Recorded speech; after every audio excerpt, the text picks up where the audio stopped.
waste my time. Like Ain't that the internet though? Can you say something? We are live. Yeah. So I'm ready whenever you are. All right. Shoot. Awesome. Shoot. Welcome to I Have a Question. This podcast, we will be talking about vision boards and how to build them. My guest today is Tyiesha Thompson, a great friend of mine, an incredible media student here at Massasoit Community College. So go ahead. Got something to say? Oh, yeah. Well, I want to thank you so much for the opportunity to be on your show. Thank you. It's been a long time coming, but no better time to do a vision board podcast, January 2024. Set our intentions for the year. Yes. Yes. So I'm excited. I've been looking forward to it. Lovely. I know that we've talked on and off about vision boards. You had mentioned to me how you had made some before. Could you tell me about maybe your past with building vision boards, what that process was kind of like for you? Okay. So of course it was I wouldn't say self-guided, but it was a group. Before we get into this, we should probably, for the listeners, explain what is a vision board. I know we're jumping straight into it, but I want to clarify for the listeners what a vision board is. Okay, so a vision board is basically pictures. Yeah. Vision, basically eyes to see, of what you want to come into fruition as far as your goals and dreams and future endeavors, et cetera, et cetera. So basically find some magazines, pick out some pictures that resonate with you, houses, cars. Oxford Dictionary defines a vision board as a collage of images and words representing a person's wishes or goals, intended to serve as an inspiration or motivation. Oh, nice. Yeah. Nice. I'm glad Oxford has a definition for us. I know. Yeah, I just wanted to look it up because you're right with it being a very much about the visual representation of your goals. What kind of goals have you set for yourself with vision boards? Oh, house goals. Yeah. Exercise goals. Eating healthy goals. Yeah. Career goals as far as making more videos, doing more comedy, stand-ups on my vision board as well. You got to tell me when your next show is. I know. I had one. Well, I went to one yesterday, so I'm gearing up for a Thursday show at Jenny Johnson's Pub in Jamaica Plain.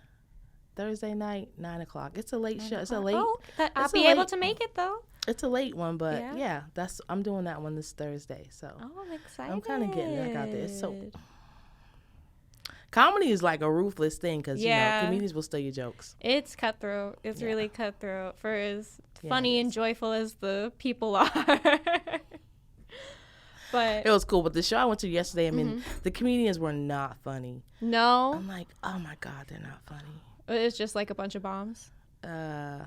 Yeah. There were a couple laughs, but it wasn't funny. But I find that whenever I go to these shows, it's you got to support the bar, so you got to get drinks and get food and all this stuff. So yeah, I ate good, I drank good. Good. But that's what life's about, right? I didn't get that many. I didn't get too many laughs from the comedians, but it was cool. Oh. You're funny as hell, so I know you're gonna get that set together and it's just gonna flow really nice. But I want to let's go back again to telling me about your past with building vision boards, what that process was like for you, and it wasn't a big process. It's magazines, any kind of magazines, and then pictures that resonate with you. So nice pictures of houses that you could see yourself living in, or vacation beaches, pictures of people, healthy, exercising. I think I have my favorite picture on my vision board is someone meditating. So meditation is huge. So I definitely have that on my vision board. And then of course I have my holistic stuff. So there's sea moss on there. The black seed oil. You know, I don't have that on my vision board, but I'm actually taking black seed oil as well. You tell me about it. Yeah, and you know what? I found that some of the Jamaican restaurants I frequent in the city sell black seed oil. Oh, okay. Yeah, like one of my CMOS customers says he gets his black seed oil from... There's a Haitian place that just opened up in Randolph that's really good, from what I've been hearing. Yeah, so anybody can make this stuff. Like, you know, you get on social media and you can make any kind of herb or any kind of drink. Yeah. Yeah. I've been starting to get into some of that herbalism myself. That's actually a goal of mine on my vision board, which I've placed somewhere here. So I want to talk about, with the new year being here, our goals for 2024, right? So what would you say your top goals are for 2024? Oh, I want to finish my first year here. Yeah. Yeah, first year here, passing all my classes. You're almost there, aren't you? Almost. I think there's more. The end of this semester would be a full year, no? Yeah, I think so. No, you start in spring, right? Yeah, but I mean, technically, time-wise, you would have been here for like... So this I would say summer, because I plan on taking summer classes. Whatever makes it go faster. So I haven't... Right now, my GPA is like a 3.64. Nice. Okay, smart lady. That last class I had last semester.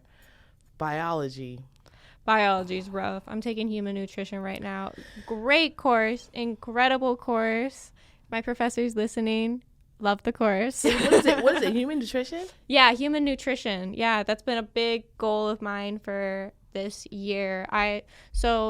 Going back to vision boards, I had done a lot of research into vision boards. I had made collages or things like that as a kid, but never really thought on it with intention in the sense of a vision board, you know what I mean?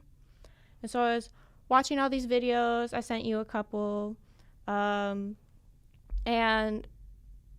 I just couldn't get past the clutter, I guess. So I needed to kind of organize mine out and really see what those goals were specifically. Okay. And so I split mine into 2 separate goals, my wants and my needs, right? And so with wants, and I'm already having stuff come true on this vision board, which is so incredible. I feel so blessed already. 2024 is a great year. We're going to have a wonderful time. I'm hyped. Let's go. But yeah, so on my vision board, I wrote wants as podcast. I want to do more community volunteer work. I want to work in daily vlogs. Maybe not daily, but at least working in vlog content. Opening up to relationships and things like that, which has already been a bit of a journey. Yeah. I want to work on music more. Solo adventures. I think it's really important to be able to go places confidently on your own. And that's something that I kind of struggle with sometimes. So I always feel like I need someone else to go somewhere or go do something. But I need to find that confidence with myself and being able to go enjoy something out and about on my own. You know what I mean? I agree. And sewing projects. That's a real good one, because I can't sew. Girl, I'll show you how to sew. I love sewing. I pop the button and I'm like, oh my God, I gotta take this. Oh, that's just handwork. That's easy. I got you. Yeah. I'm bringing it tomorrow. I got knitting. I'm pretty new to, but I really, really enjoy. I just knitted a blanket for my grandfather. It took me a year, but and then I do little home sewing projects and things like that. I want to start making my own clothes. And then my needs, and these are my real goals for the year, those wants for me, I'm putting them up on the vision board to know that if I make that, that's great. But if I don't, I'm not putting a pressure on myself to make that goal on my vision board. But because I always feel that kind of difficulty when you just have all of those pictures up there and all of those words and phrases, and it can feel a bit overwhelming sometimes. So separating it out like that kind of took a bit of pressure off in a sense. And then needs, I wrote, I want to read more books, specifically herb books and things like that. I got a couple I need to give to you. Finishing school, I should be graduating in August. Get some good grades. Work on some scripts, fitness and health, spending time with loved ones, building a morning and night routine, because that is so important. And I fall so hard on that. I especially like when we're working in media like this, there are some days where we are up all night. And then there's some days where our mornings, we can end up sleeping in all morning and trying to catch up on all that sleep that we didn't get the night before, or we have to go straight into work. So finding that like healthy balance of being able to take care of myself in that sense, I know that's important. And then savings and journaling. Those are my wants and my needs for the year. So what are your wants and needs for the year, Tyiesha? Oh, that's a big question. Good question. Hello, Mother. We are in the studio doing a podcast on vision boards. So wants, We are. okay, finish school. I need to write a new comedy set that's like really, really funny. So that's another one of my goals. Launch the podcast, of course. I'm building an online course right now, too. Really? So, what's your online course in? making sea moss. Ooh. So it's called like growing it? sea moss transformation. Okay. So you basically just taking sea moss and turning it into a gel. Oh, okay. And I feel like, everyone needs it because it's just vitamins and minerals. So why not, build a course and show people how to make it? Yeah. It'll be free. And then there's actually a 4-part video where they can purchase that along with the PDF to actually see the visuals in making it. And then all the other things you can use it for. So I've actually put sea moss on my knee and like wrapped it with saran wrap. Yeah. Because, your body is really, really your largest organ. So whatever you put on your skin literally goes into your skin. So put the sea moss on the skin, wrapped it up, and then the next morning I didn't have the knee pain. And I don't know if that was like my mind or it really worked, but Was it the wrap? no, it was a damn sea moss. What the? I mean, like, it's true though with the skin because it's so porous. Yeah, your skin is literally your like largest a sponge. organ. So whatever you put on. So I've actually like put it on my face and like face mask, really tight, Really? scary tight. I've heard it's good for face masks. Scary. I'm talking about scary tight, scary tight. So and then there's Natural facelift. yeah, for real. Like, so I want to do like maybe like a 7-day of skin clearing up. That'd be cool. So there's that, and then I want to travel more. Charlene is watching. Charlene, I'm still going to Mexico with you on the 6th. Like, I ain't called you yet. There you go. You already got them travel going. Mexico in about 5-6 days. I don't know how many days it is. As you should. Enjoy yourself. So travel more. Get monetized online. Yeah. Oh, that'd be exciting. You're so like talented and incredible. You're definitely gonna be like. Yes. I And you know what? I don't know. I'm not a big fan of going to the shooting range. I've always wanted to go though. Like, I'm not a big fan of guns. I got my own like PTSD and issues with that. But I want to learn. Yeah. It's like axe throwing. I want to do that too. Yeah. So the goal is to get license and all that stuff. So process of that'd be cool. Yeah. So that's another thing that's on my vision board is gun light. Although I don't want to shoot anybody and I'm like really against guns, but they're like, if shit hit the fan, then what are you gonna do? These days. You be without a gun, like, oh, they got guns, you don't got a gun, oh God. Yeah. And axe throwing. Yeah, one of my friends says she's interested in axe throwing. There was, back where I used to live in Sarasota, there was a nail place right next to like this axe throwing place. I used to always like think about like going with my girls, getting our nails done, so we'd have like these like really fierce acrylic nails while chucking these down. No, maybe go after, because you might break a nail trying to throw an axe.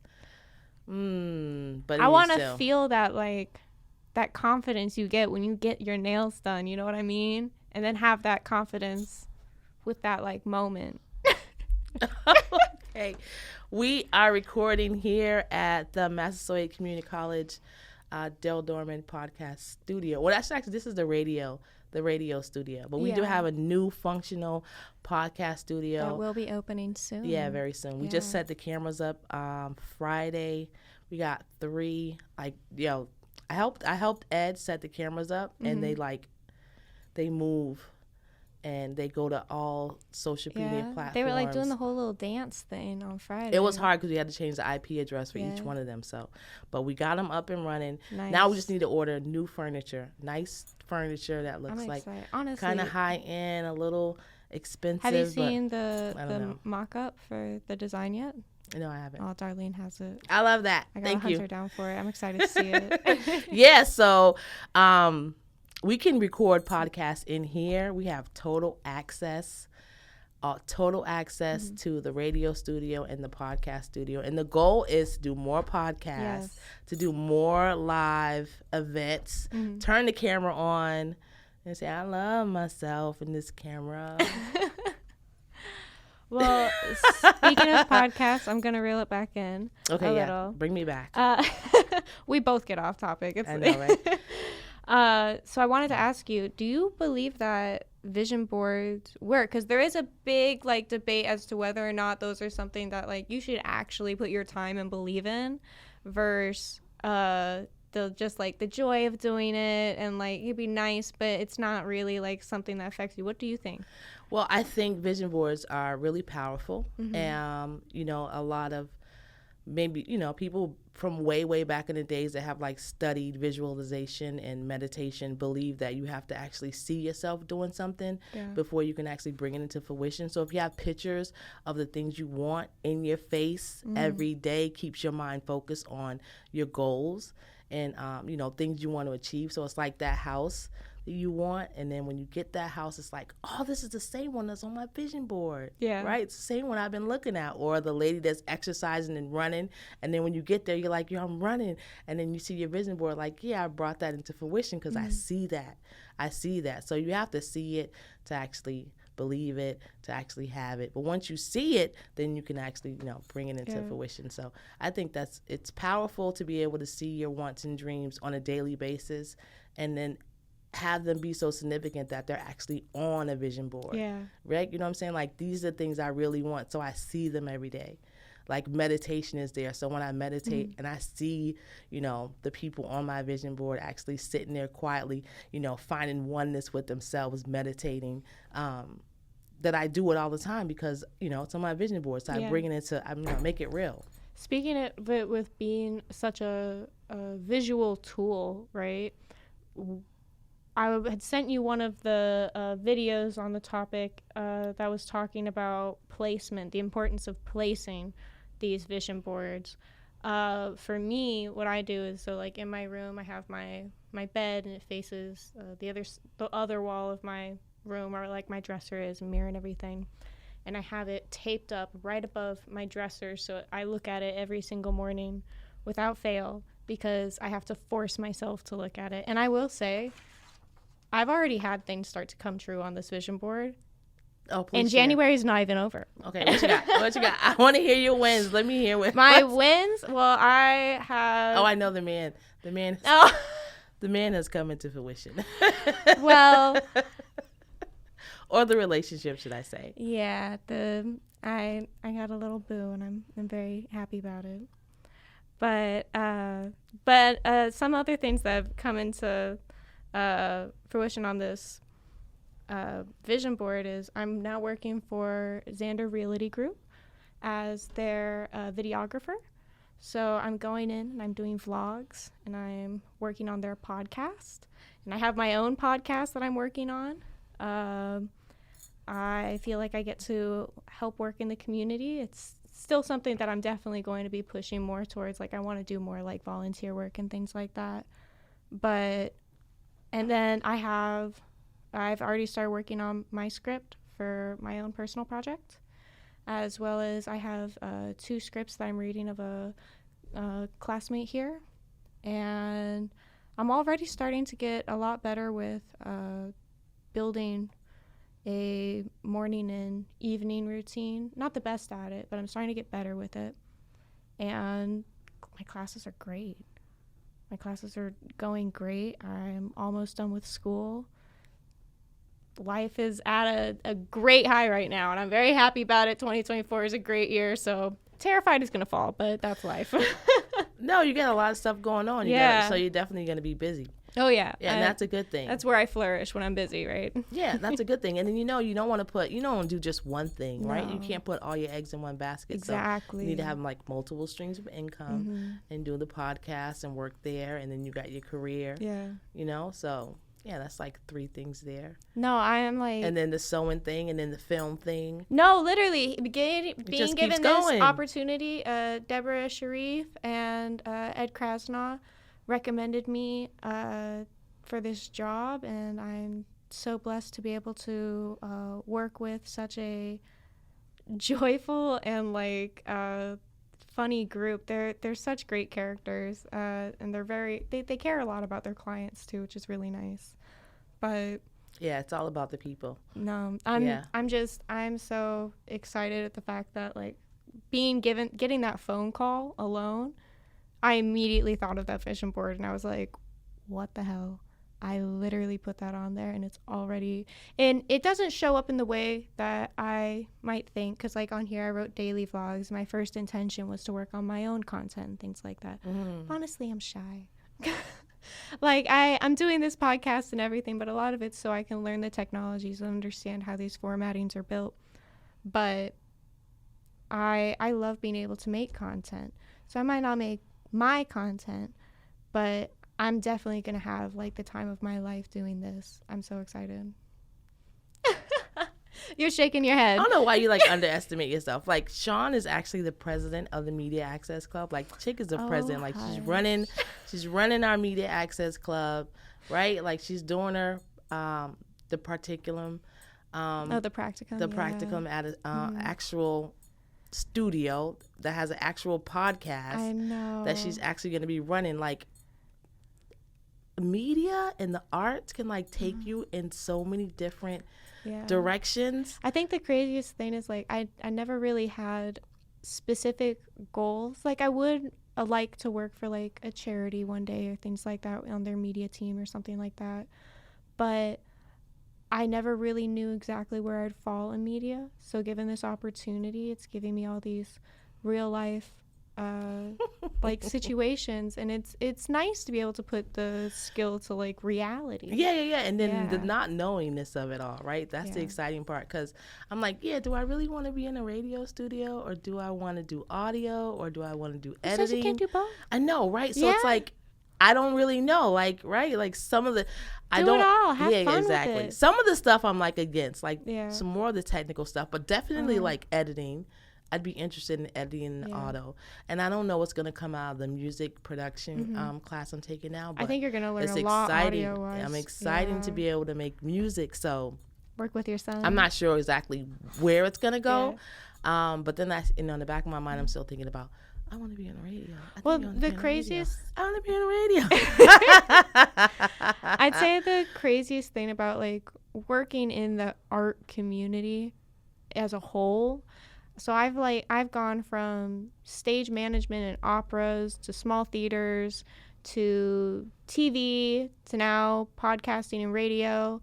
You go all over, and it's really about following the opportunity and finding the right space.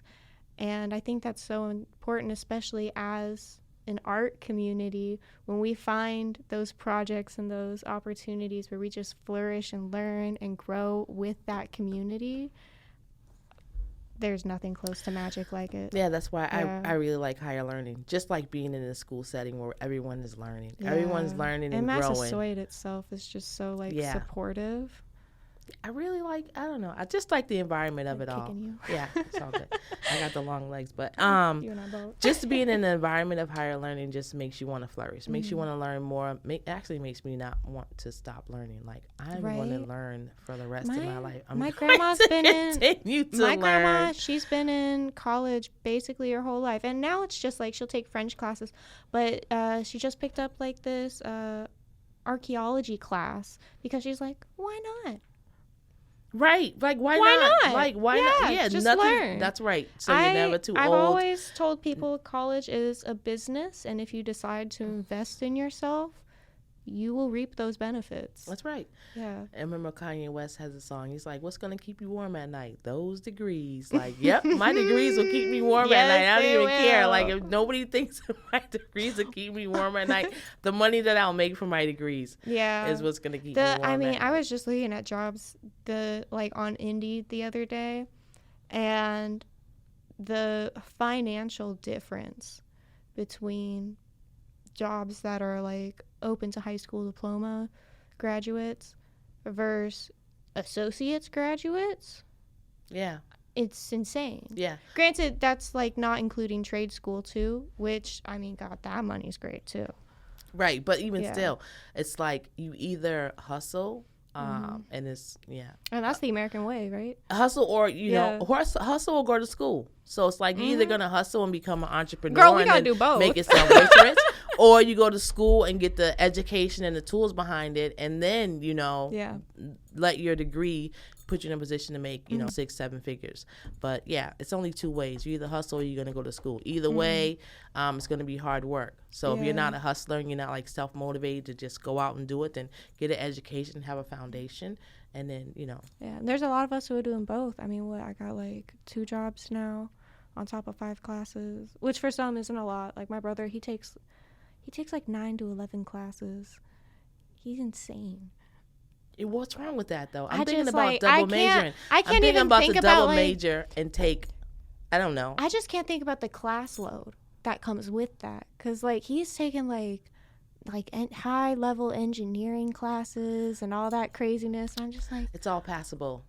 Like all the classes that you take are designed for scientist. you to pass as long as you do the work. As long as you do the work, Facts. then you know you're going to pass. If you don't do the work, then you're Won't not going lie, to pass. there have been some teachers, but so anyway, not everyone. I'm taking 5 classes, but I'm able to pass them. Journalism Nice. and film and digital video editing and digital music production and psychology. Ooh, I love my psychology important. teacher. Oh, he's amazing. I think that class itself is just important in so many different ways. You know what I learned? I learned on Friday that people that bite their fingernails miss their mother's boobs. Like, wow. Like, wow. Like, that's a real thing. Really? What study's that?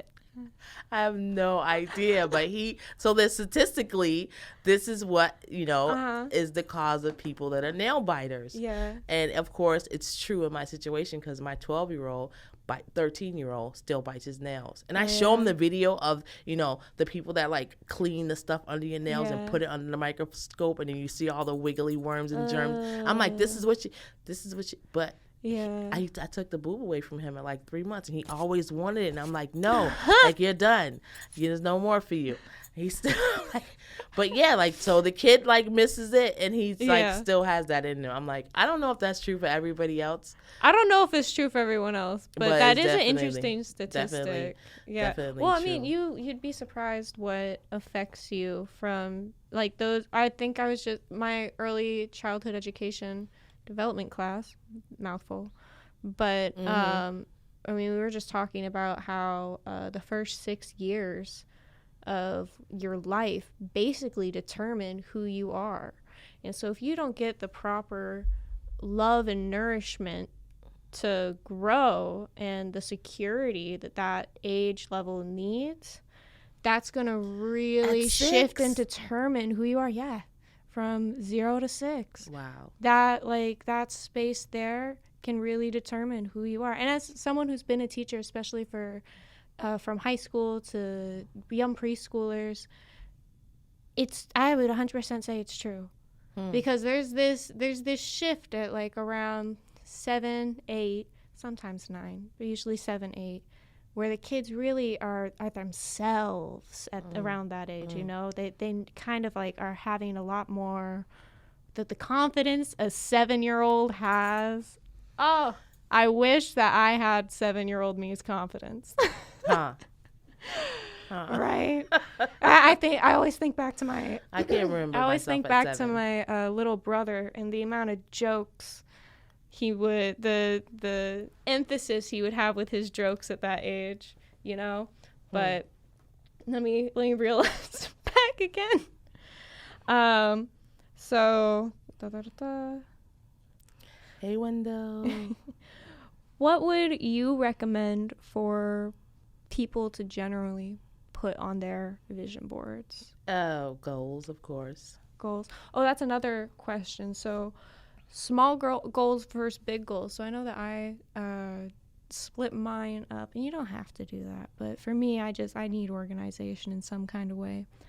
But I split mine up from wants and needs, and for me, that's those small goals versus those larger goals. And I wanted to ask you, what is the importance and difference of placing small and large goals on a vision board? And do you believe in maybe only choosing one? Or Well, I think larger goals are future goals. mm-hmm. So those are goals that want to come into fruition somewhere down the road. Smaller goals are more immediate. Like, okay, I want to be more disciplined. I like that. Eating habits, Mm-hmm. exercise. So I don't know. Things that contribute to your self-care. Exercise, eating healthy, reading more, meditation, right? Reading. Those are like immediate goals, or maybe being more disciplined, having a routine. Yeah. Those are like my immediate goals. My long-term goals are a nice house, out of the country, more trees, more sunlight. More, just in tune with nature a little bit more, like the hustle and bustle of the city. Once it gets warmer, I'm going to bring you on some hikes. Or just rushing. Everything in the city is so go, go, go, go, go, go.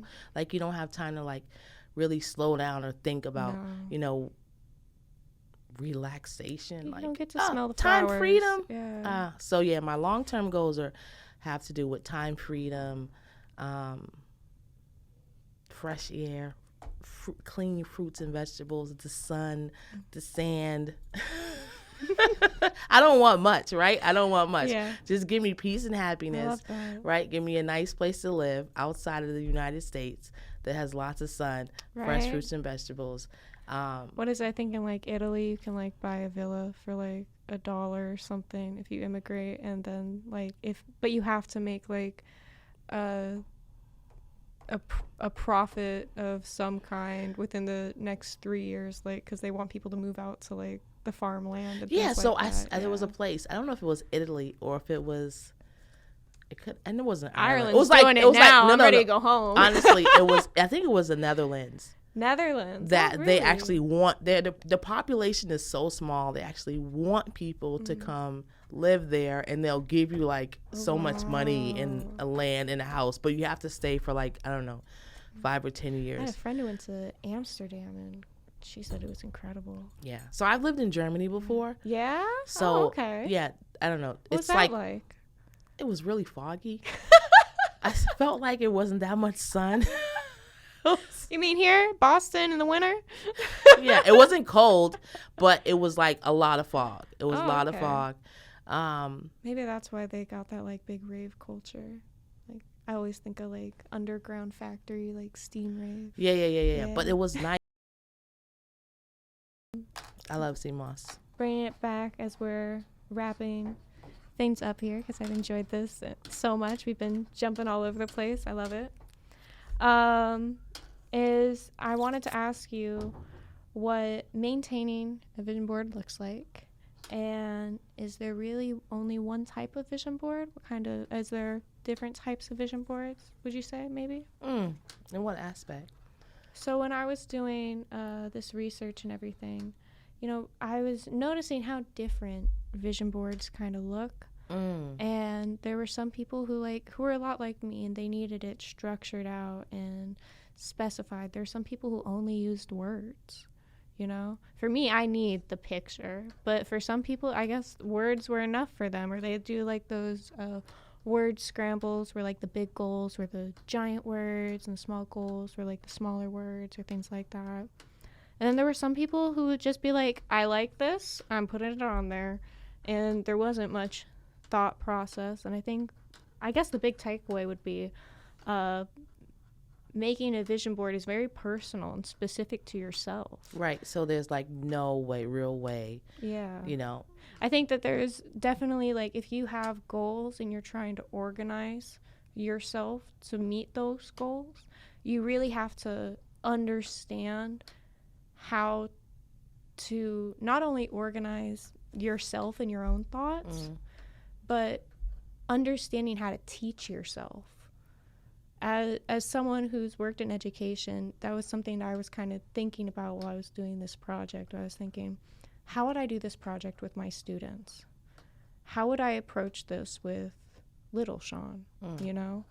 And it makes it fun and exciting. You could sit down and do this with friends, or you could just do it where it's just, you know, you and a glass of wine. Yeah. But I definitely need pictures. Yeah. I definitely need pictures. Me too. I need big pictures. Yeah. Because if I have a vision board and it's like on the wall, I want to be able to see the stuff. So I want to like kind of like jump out on me, so I don't have to like get close and see what is that little thing I put in the corner. I can't really see what that is. What? I mean, that's what I'm saying. I need big pictures. I need big pictures. I need big words, so I can see it. So you I should can make a vision wall. Pick a wall. Well, I have a really big. I got a poster don't look board. Like Jeffrey Dahmer and the strings. Yeah, so it's not that serious. Like the vision board is just basically things that you want to have in your life, things that you want to have, you know, come into fruition in the future, and then you just find pictures and put them up there. So, and I actually printed out a couple of things I couldn't find a picture for, like of course my jar of sea moss. I couldn't find a picture of that in the book, so I just printed a color copy of it and, you know, cut it out and put it on there too. So there's that, and then of course ways you want to be able to monetize yourself or make money. It's like you want to make videos, it's podcasting, you want to do some comedy. You're gonna do it. You want to do comedy, you want to, you know, be this holistic person or whatever. So whatever it is, just put it on there because it's geared to you. So there's no right or wrong when you're making a vision board. It's just basically what you have inside of you that you can see in a picture and put it on there. I love that. Put it on there. I love that. For the most part. Well, I'm going to wrap it up here. I want to thank you so much for coming on. Getting to do this episode with you was everything. Oh, sure. I've been waiting for this. So I know it's been a long time coming, but we it finally got here. Yeah, it has been a while. And then, you know what? What I'll do is I'll have you as a guest on my podcast. Oh, I would love it. Yeah. I would love it. Yeah. All right. And you can tell me about podcasting, real estate, and then, you know, how it's going and how it's growing. Oh, I'm excited. I'm excited for you too. I am really excited. Thank you. So thank you so much for having me. It was great. Thank you for all the people that tapped in. Yes, thank you for everyone who was listening. This was a live episode. And for everyone listening at home, very spontaneous. You will be able to find I Have a Question episodes on Spotify under Shawn Meehan and Shani, which is Siany. So please tune in, listen in, and if you have any suggestions for future episodes, go ahead and comment. Let us know. So thank you so much for listening, and have a great, wonderful day. Until next time. Peace.